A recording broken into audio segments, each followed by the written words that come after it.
Salut tout le monde, je m'appelle Célia. J'ai 17 ans. La plupart des gens aiment la pizza. J'en fais partie.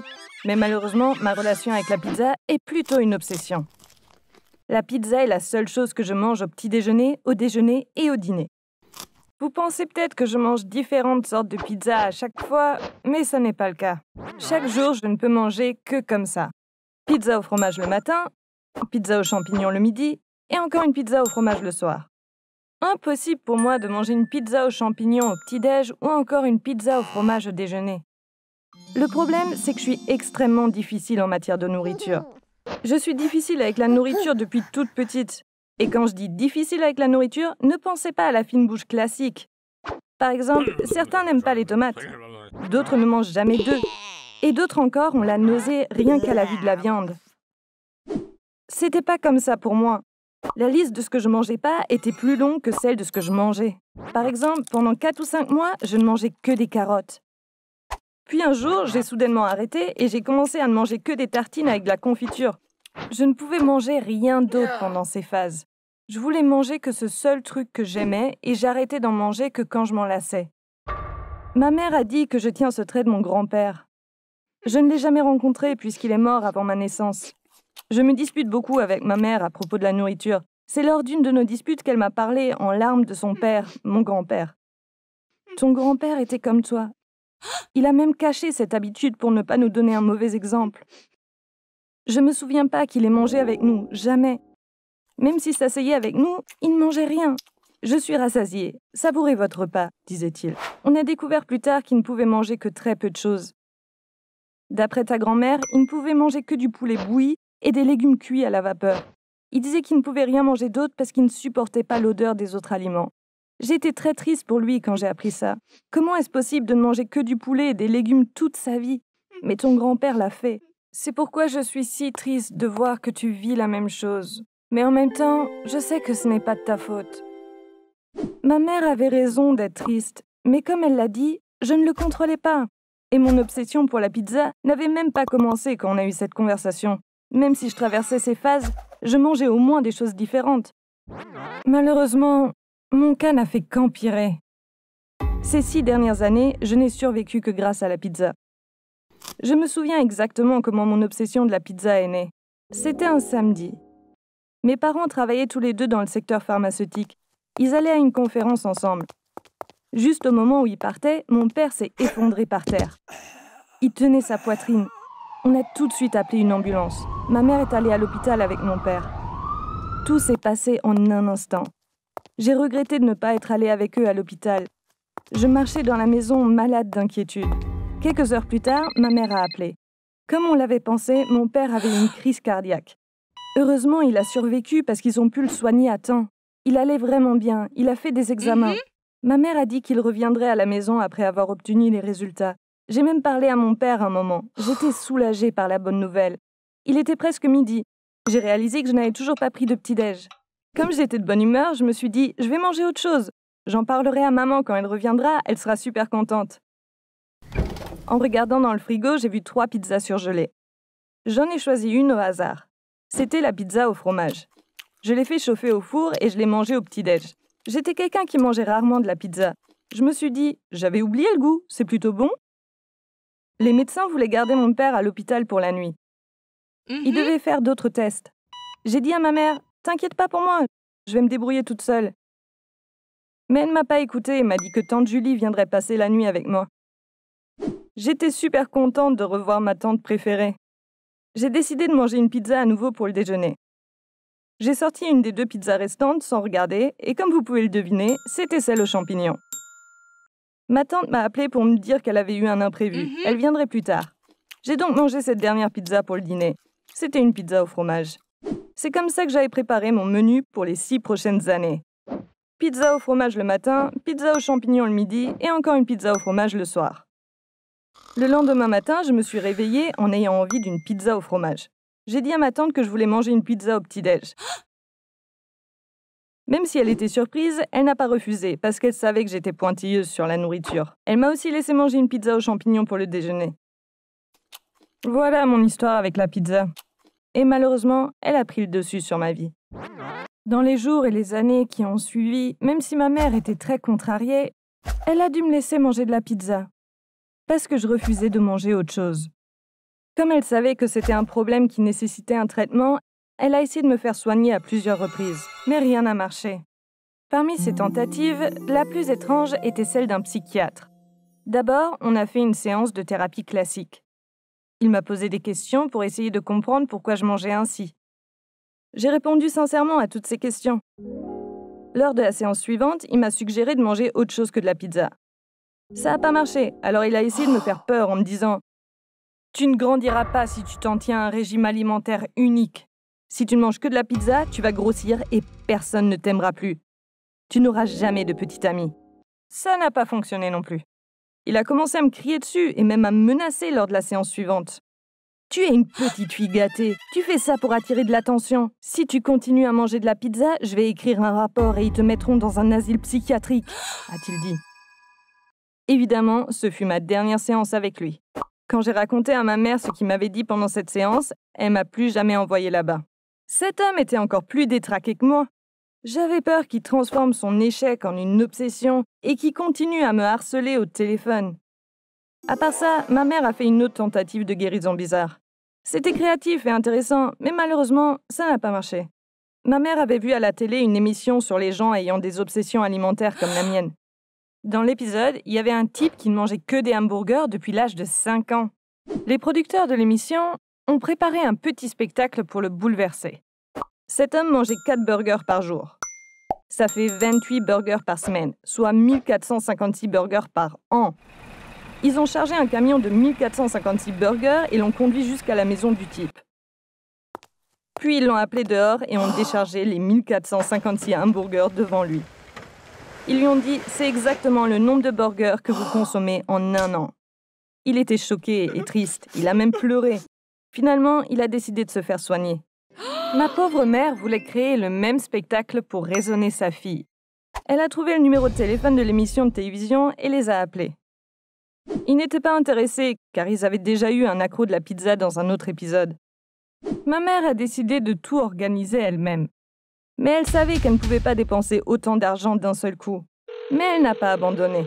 Elle a appelé une grande chaîne d'information et leur a parlé de moi. Ça va être un sacré spectacle. Ma fille n'est pas au courant. Nous verrons ensemble sa réaction. Ce serait un reportage captivant pour vous. Ils ont dit qu'ils étaient intéressés par le tournage de l'histoire. Après ça, ma mère a contacté une grande marque de pizza. Lorsque les responsables de l'entreprise ont appris que la performance de ma mère allait être diffusée à la télé, ils ont accepté de la sponsoriser. Un matin, je me suis levée comme d'hab. Ma mère était dans la cuisine. Quand elle m'a vue, elle m'a dit « J'ai une surprise spéciale pour toi ce dimanche. J'ai commandé pour toi dans une super pizzeria. Ça devrait arriver d'un moment à l'autre. » Une demi-heure plus tard, on a sonné à la porte. Ma mère me tenait par la main. Elle m'a emmenée dehors et je la regardais. Il y avait un camion garé devant la maison rempli de boîtes de pizza.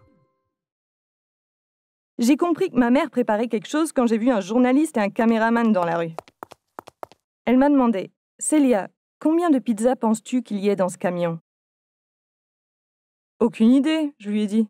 « Puisque tu manges 3 pizzas par jour, combien font 3 fois 365 ? Oui, ce sont les 1095 pizzas que tu manges chaque année. Comment peux-tu manger autant de pizzas ? Chérie, s'il te plaît, arrête. Et fais-le devant les caméras, pour que tout le monde soit au courant de ta décision. » J'ai regardé les boîtes de pizza, j'ai dit « Maman, si on rassemblait tout ton maquillage, ou tout le popcorn que papa mange en regardant le foot tout au long de l'année, on aurait un tas aussi énorme que celui-ci. Je suis désolée, maman, mais je sais pas pourquoi tu fais ça. » Ma mère était incroyablement bouleversée. Et elle avait raison. Elle a travaillé dur pour faire ça, et ses intentions étaient bonnes. J'aurais pu lui faire un câlin ou dire quelque chose de sympa. Non. Je me suis retournée et je suis rentrée. Maintenant, quand j'y pense, je réalise bien que j'ai vraiment agi comme une adolescente. Malheureusement, il n'y a pas de fin heureuse à cette histoire. J'ai 17 ans maintenant, et ça fait 6 années que je mange 3 pizzas par jour. Je ne sais pas combien de temps je vais continuer à manger comme ça. Je sais que c'est pas bien ce que je fais là, et je recommande sûrement à personne de faire pareil. Mais c'est ma vérité. Je dois en parler, et vous pouvez en tirer vos propres conclusions. Merci de m'avoir écouté. Si vous aimez les histoires basées sur des événements réels, vous pouvez vous abonner à cette chaîne. Bye bye! Salut tout le monde, je m'appelle Céline. Je suis sûre que vous trouverez cette histoire difficile à croire. Si je l'entendais, je ne la croirais probablement pas non plus. Mais je sais que c'est vrai parce que ça m'est vraiment arrivé. Ma mère a eu une grossesse difficile quand elle était enceinte de moi. Elle a dû rester au lit pendant 7 mois à cause du risque de fausse couche. Elle a donc refusé d'avoir un autre enfant alors que mon père en voulait un. Après ma naissance, ils ont passé tout leur temps et leur énergie à s'occuper de moi. Ils ont organisé leur vie autour de moi. Je ne m'en plains pas, j'ai eu une enfance et une adolescence géniales, mais j'aimerais qu'ils aient aussi d'autres centres d'intérêt. Il y a 2 ans et demi, j'ai déménagé dans une autre ville pour aller à l'université. Après mon départ, il y a eu un énorme vide dans la vie de mes parents. Pendant 18 ans, j'ai été le centre de leur univers. Ils n'avaient aucune idée de ce qu'ils allaient faire de leur temps après mon départ. D'abord, ils ont eu un chat, ensuite un chien, puis un perroquet. Ma mère a commencé des cours d'art. Mon père a recommencé à jouer au golf. Mais rien de tout ça n'était suffisant. Un jour, j'étais au téléphone avec ma mère. Comme d'habitude, elle pleurait en me disant combien je lui manquais et j'essayais de la consoler. Tout d'un coup, j'ai eu une idée géniale. « Maman, et si vous adoptiez un enfant? Si t'occuper d'un enfant te manque, peut-être que tu pourrais en adopter un. Ça pourrait être un garçon. Tu as déjà élevé une fille, ce serait une nouvelle expérience. » La première chose qu'elle a dite, c'est « Chérie, je suis trop vieille pour m'occuper d'un bébé. » J'aurais aimé m'arrêter là, mais je ne l'ai pas fait. Eh bien, ça pourrait être un enfant plus âgé, peut-être de 9 ou 10 ans. Vous donneriez un foyer à un enfant qui en a besoin et vous devriez vous occuper de lui, ce qui vous manque. Elle a dit « C'est peut-être pas une si mauvaise idée, laisse-moi en parler à ton père » et a raccroché. Elle a rappelé une demi-heure plus tard. Elle avait l'air très heureuse. Ton père est très excité. On a décidé d'adopter un enfant de 10 ans, comme tu l'as dit. On commencera à se renseigner demain. J'étais si heureuse pour elle quand j'ai appris ça. Je ne savais pas alors que quelque chose de terrible allait arriver à ma famille à cause de moi. Du jour au lendemain, toute leur attention a changé.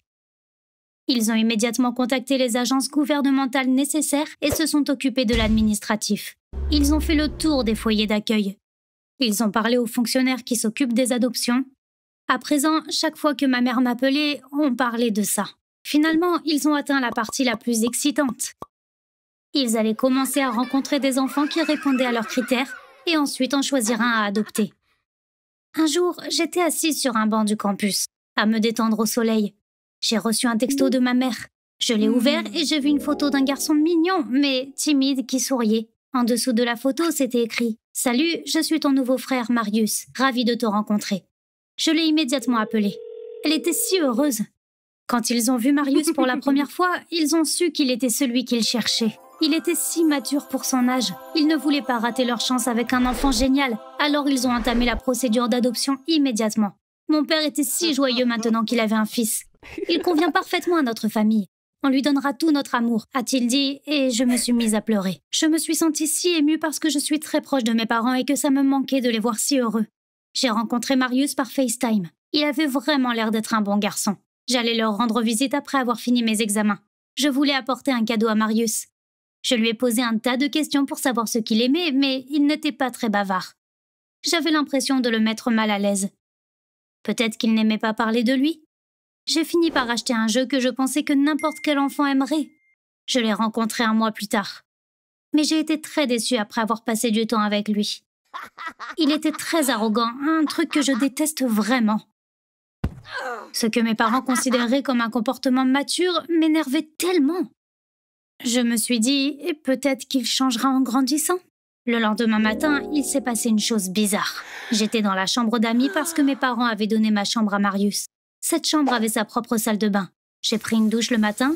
J'allais me brosser les dents, mais j'ai réalisé que j'avais laissé ma brosse à dents dans mon sac. J'ai ouvert la porte de la salle de bain et je suis tombée sur Marius juste devant. Heureusement, je portais un peignoir de bain. Il était très nerveux et a bégayé, essayant de dire quelque chose. Que faisait-il dans ma chambre devant la porte de la salle de bain? J'étais sur le point de lui demander, mais il s'est enfui avant que je ne puisse parler. Je n'ai rien dit à mes parents parce que je ne voulais pas les contrarier, mais j'étais méfiante. Après le petit déjeuner, ma mère et moi étions assises dans le jardin. « Est-ce que Marius a une famille ?» ai-je demandé. Elle a baissé sa voix. Il n'a personne. En fait, il était sans abri. Il y a 2 mois, la police l'a trouvé et l'a placé dans un foyer d'accueil. Les fonctionnaires ne savent rien de son passé. On n'a pas demandé pour ne pas le peiner. J'étais surprise. Maman, ça n'a pas de sens. Comment ça, ils ne savent rien? Et si c'était un fugueur et qu'il mentait en disant qu'il n'avait pas de parents? Pendant ce temps, mon père plantait de nouvelles fleurs dans le jardin et Marius l'aidait. Ma mère m'a dit « Céline, regarde comme il est innocent. Tu crois qu'il mentirait? Qui sait ce qu'il a vécu? Notre rôle maintenant, c'est d'essayer de guérir ses blessures émotionnelles. » J'ai continué à observer Marius les jours suivants. Quelque chose semblait anormal, mais je n'arrivais pas à mettre le doigt dessus. D'un autre côté, mes parents étaient si heureux.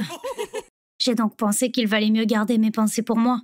De toute façon, que pouvais-je dire? J'avais juste un mauvais pressentiment, c'est tout. J'étais encore gênée par tout ça après être retournée à l'école. Finalement, j'ai décidé d'appeler l'agence d'adoption. Il ne servait à rien de mentir. J'ai expliqué la situation à la femme au téléphone et lui ai demandé de garder ça pour elle. Elle a compris où je voulais en venir. C'est vrai, nous ne savons rien du passé de Marius. Mais il y a tellement d'enfants comme lui dont nous ne connaissons pas le passé. Les enfants qui grandissent dans la rue sont malchanceux. Certains ne peuvent pas s'exprimer et certains pensent que ce qu'ils ont vécu est normal et ne vaut pas la peine d'en parler. J'ai eu honte quand j'ai raccroché. J'ai regardé la photo de Marius. Il avait vraiment l'air innocent. Ma mère avait raison. Tout ce qu'on pouvait faire maintenant était d'essayer de l'aider à guérir ses blessures. Je ne voulais pas continuer à me sentir coupable, alors j'ai voulu lui parler. J'ai appelé ma mère et je demandais à parler à Marius. « Tu l'aimes aussi, n'est-ce pas ?» m'a-t-elle dit, l'air si heureuse. J'ai eu du mal à faire la conversation car je n'avais pas l'habitude de parler à un enfant de 10 ans. J'ai dit des trucs comme « Ça va l'école ?» Il n'a pas dit grand-chose et après 30 secondes, je n'avais plus rien à demander. J'avais un ami au lycée qui s'appelait Marius. Il m'avait dit un jour ce que son nom signifiait, je m'en suis souvenue. « Tu sais ce que signifie ton prénom ? Il a une très belle signification, ai-je dit. Il m'a tout de suite dit « Bien sûr que je le sais, ça veut dire vainqueur. » J'ai ri. « Ne sois pas si sûre de ce que tu dis. Ça ne veut pas dire vainqueur, ça veut dire la mère, ai-je dit. »« Non, a-t-il insisté. Victor veut dire vainqueur. » J'étais choquée. « Victor ? Qui est Victor ?» j'ai demandé. Il n'a pas répondu. Il a bégayé comme le jour où je l'ai trouvé dans ma salle de bain. J'avais raison. Il nous cachait quelque chose.